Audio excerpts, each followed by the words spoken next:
Top officials of the Cross River State government have reiterated calls for the creation of Ogoja State, stating that the present-day Cross River is too vast, geographically, culturally, and demographically, to remain a single administrative entity. For more on this, APC chieftain Cletus Obun joins us now from our Abuja studio to discuss the imperative of creating an Ogoja state. Thank you so much for joining us.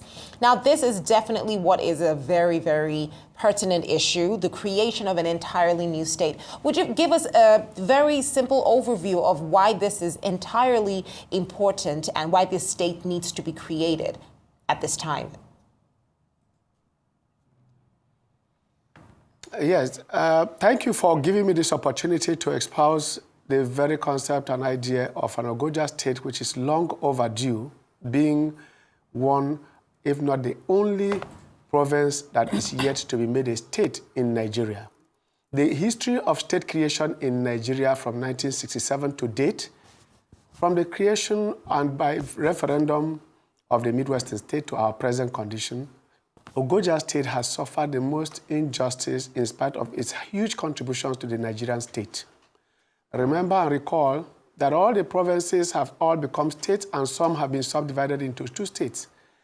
In the heat of the 1963, 64, 65 crisis, leading up to the creation of the 12 states in 1967, the Calabar, Ogoja, and Rivers people who were provinces under Eastern region had asked for themselves to be created as Eastern minorities and be made states. As we speak today, if no other reason, Rivers State, which was also a minority, has Bayelsa State attached to it. Bender State, which was then Midwestern State, has Delta State attached to it. Calabar Province has Akwa Ibom attached to it. On the contrary, and tragically, Ogoja State has been attached to Calabar, one of the states in Nigeria in which it is cheaper, faster, and easier to go to 3 states before you can locate your own state capital. I refer here to you about the people of Obanliku, where Obun Cattle Ranch sits today, who will need 9 hours to get to Calabar, their state capital, while it will take them only 6 hours to get to Abuja, the federal capital. It will cost them a mere 25,000, 12,000 to get to Abuja.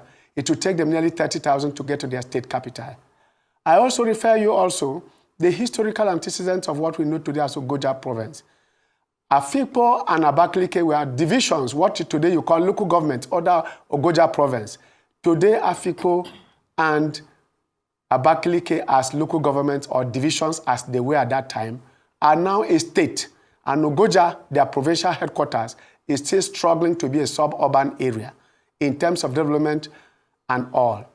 Therefore, in terms of landmass, in terms of economic viability, in terms of its geographical, in terms of its agricultural, in terms of its entire demographics, Ogoja State is not just overdue, it is unjustly overdue. Held down by a Nigerian state that owes Ogoja State a debt of gratitude for what it did between the crisis of 1967 and 1970, January of 1970. This is because before then, it was almost impossible for anybody from northern Nigeria to get access. Yet, as a corridor that leads southern and northern Nigeria, as a corridor that brings 4 vegetational belts from the temperate zone of Obun Cattle Ranch to the near savanna between Obudu, Bekwara, Ogoja, and Yala, to the heavy rainforest of Boki, Ikom, and Etung, to the aquatic splendor of Obubura local government, beginning from Ogurude through Ofombonga down to Ogada. From Boki in my own community down to Ikom, where you have the Ikom River that cuts up to the Cameroons. Cross River State, as presently constituted, is too large, and that is why Prince Otu, the governor of Cross River State, is in the forefront of saying that it's administratively nearly impossible to get development to the grassroots if this large expanse of land is left to gravitate under the weight of these distances and this topography. All right, Mr. Obun. So Ogoja State is not just due, it is overdue.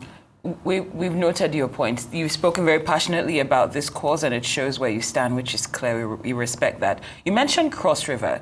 Now, some may say that Cross River might resist losing territory and resources. What's your strategy for overcoming this opposition in the event that it happens? Or have you secured a buy-in from Cross River APC leadership? That question unnerves me, and I'm developing goosebumps and almost weeping. Never in the history of state creation have we received such support and passionate and compassionate support from brothers. On Thursday, on Tuesday, Wednesday last week, 7 days exactly, at about this time, we were in the governor's office, and the footages are there for you to see. Apart from the leadership of the Ogoja people that populated that place, the next group was our brothers from Southern Cross River State. What you know today as Southern Cross River, Southern Senatorial District. We led a delegation that joined the Ogoja people to visit the governor and plead with the governor, their own son, to lead the charge for the creation of Ogoja State.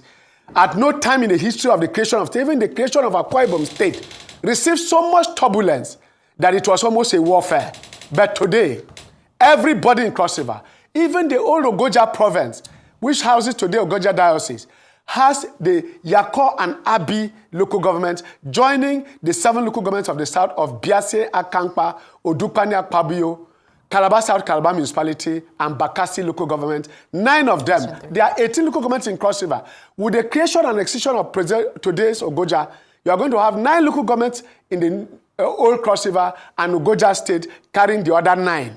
The other 9 are today. We were in Ikotekone to see the senatorial committee on state creation. It was led by Patrick Iwara of Yako local government, leading Yako Abi local government. In the Calabar visit of the Federal House of Representative Committee, again, that same team was led by people like Professor Yetem Young and others of the Efik Kingdom, who came in there to represent the fact that they are in full support of the creation of Ogoja State. As we speak, even the Senate President of Nigeria will be in the forefront, being an Anang son and of the Akwa Ibom extraction as Old Calabar. They are all in full support.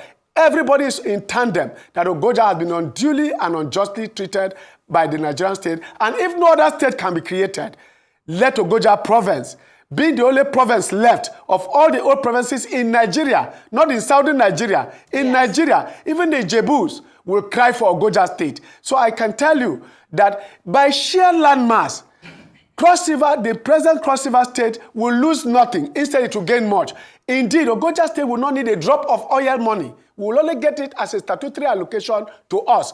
But I can tell you that from the cocoa, a bag of cocoa, 50 kg of cocoa today is 1.2 million in the world market. The lowest it can go is 8.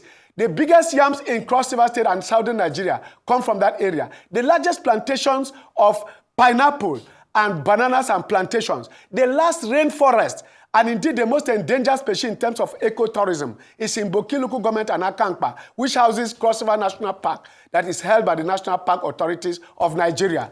And I can go on and on to tell you that even in terms of minerals, Cross River State will not need a drop of oil money to survive. Indeed, money from federal allocation will be put in an escrow account as a sovereign wealth for future generations of Cross Riverians, because there's no crop that cannot grow in the Ogoja State when it is created. Because we have all the vegetations from the temperate zone in the ranch to the savanna in Ogoja, and in fact to the rainforest of the and then the mangrove forest in Obubra. The 4 belts have all the 4 vegetational belts that you can need to do anything in the world, and we can grow any crop. So agriculture will be our major mainstay. The 2 oil palm estates that are in present were the ones that Okpara used to develop eastern Nigeria. There were 7. 2 of them are in the present Ogoja State as proposed in Boki local government. Boron Palm Estate and the Sado Palm Estate. They are there. The cocoa estate that Okpara used and was farming and bringing cocoa to Umuahia were all from the present Ikom and Etung and Boki local government. The Boje, the Bendege, the Abia, and the Tome. Then there is also light to come from Agbokumu waterfall, which can generate light more than 30,000 kilowatts of power that can even power both the present Ogoja, Cross River, part of Western Cameroon, part of